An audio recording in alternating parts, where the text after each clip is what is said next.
Ya, pemirsa, kesepakatan kerjasama pengembangan ekosistem industri semikonduktor telah dicapai pemerintah Indonesia dengan puluhan CEO perusahaan investasi top Amerika Serikat. Joint Development Agreement atau JDA dengan total investasi hingga 31,59 miliar dolar Amerika telah disepakati bersama.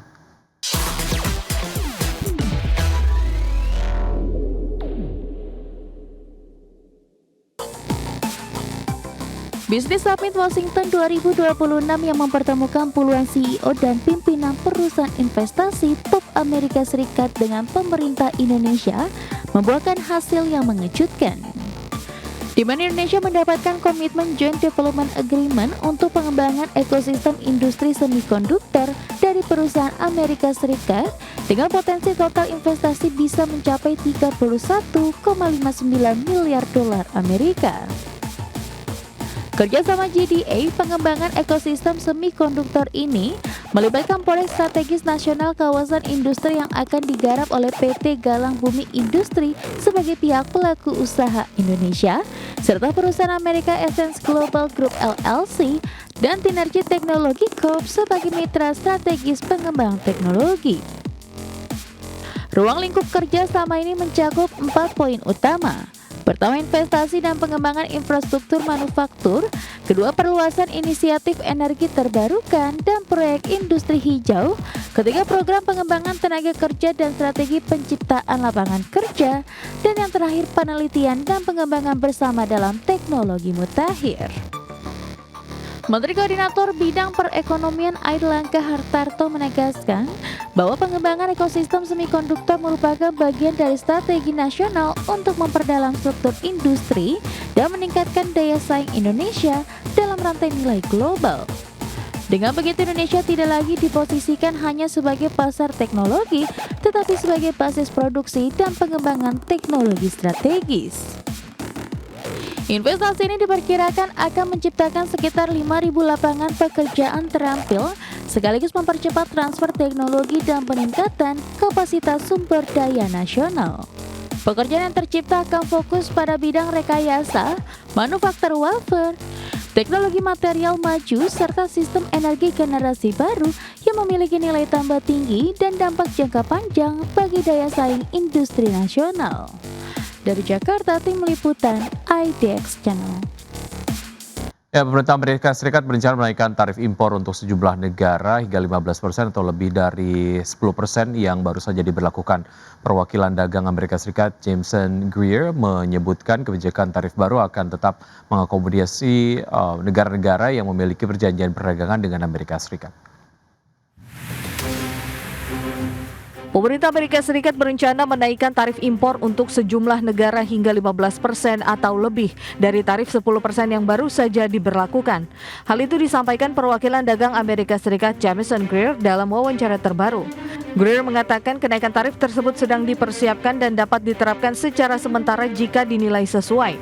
Namun ia tidak merinci negara mana saja yang akan terdampak kebijakan itu. Meski demikian, Greer menegaskan tidak ada rencana untuk menaikkan tarif barang asal China dalam waktu dekat. Pemerintahan Presiden Donald Trump disebut tetap berpegang pada kesepakatan dagang yang telah ada, seiring rencana kunjungan Trump ke China dalam beberapa pekan ke depan. Greer menyebut kebijakan tarif baru akan tetap mengakomodasi negara-negara yang memiliki perjanjian perdagangan dengan Amerika Serikat. Ia juga menekankan pemerintah berhati-hati menempuh jalur hukum yang tepat karena kebijakan tarif berpotensi digugat. Greer menjelaskan tarif baru tersebut dirancang sebagai pengganti tarif darurat yang sebelumnya dibatalkan oleh Mahkamah Agung. Pemerintah kini mengandalkan mekanisme hukum lain termasuk pasal 122 dan pasal 301 Undang-Undang Perdagangan 1974 yang dinilai tetap sejalan dengan perjanjian dagang internasional yang berlaku. Berbagai sumber IDX Channel. Ya, pemirsa, kita ke bursa global. Bursa Wall Street yang berbalik terkoreksi pada perdagangan di hari Kamis sehari setelah laporan pendapatan Nvidia yang gagal memuaskan investor sehingga menekan saham-saham teknologi yang telah memberikan dorongan pada rally baru-baru ini. Dan meskipun ketiga indeks saham utama berada di jalur untuk mengalami kerugian mingguan yang moderat, S&P 500 dan juga Nasdaq Composite diperkirakan akan ditutup lebih rendah pada bulan ini. Sementara Dow Jones tetap berada di jalur untuk mencatatkan kenaikan pada bulan Februari.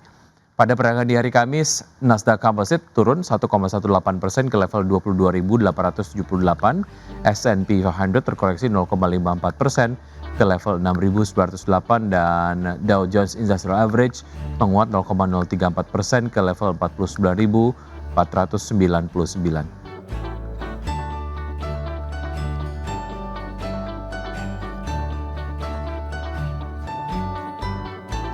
Sementara itu, pemirsa, dari bursa ekuitas Eropa yang melemah pada perdagangan di hari Kamis setelah sempat menyentuh rekor tertinggi intraday, tekanan dari sektor kesehatan dan teknologi menjadi faktor utama yang membebani pergerakan indeks. Meski kinerja positif, sejumlah emiten membantu membatasi penurunan. Stock 600 ditutup melemah 0,05% ke level 633,18. Mayoritas bursa regional utama berakhir di zona hijau dengan DAX Jerman menguat 0,45% ke posisi 25.289. FTSE 100 Inggris naik 0,37% ke posisi 10.846.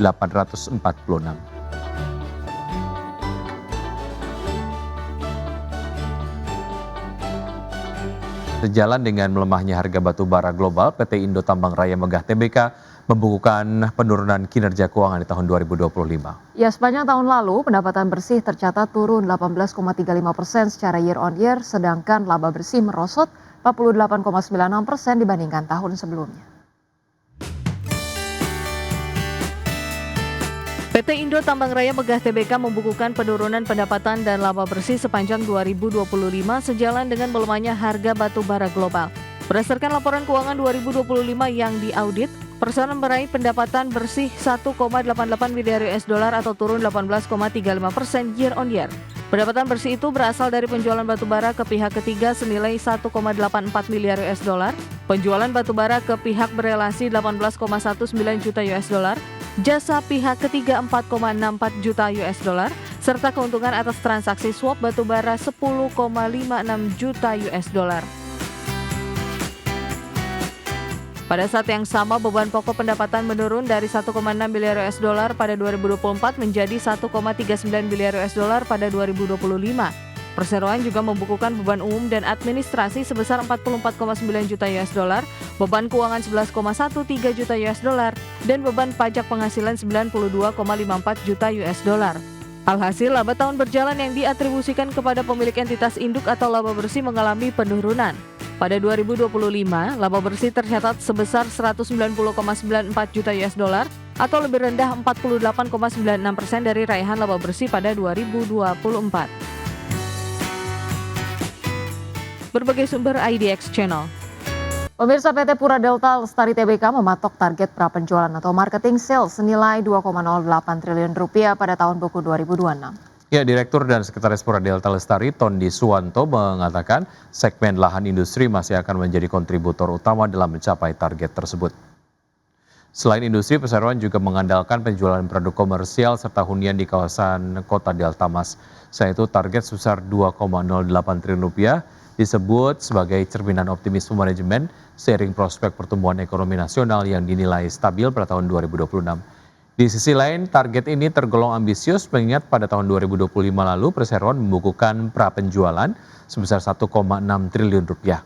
Capaian ini setara dengan 88% dari target marketing sales 2025 yang dipatok senilai 1,81 triliun rupiah.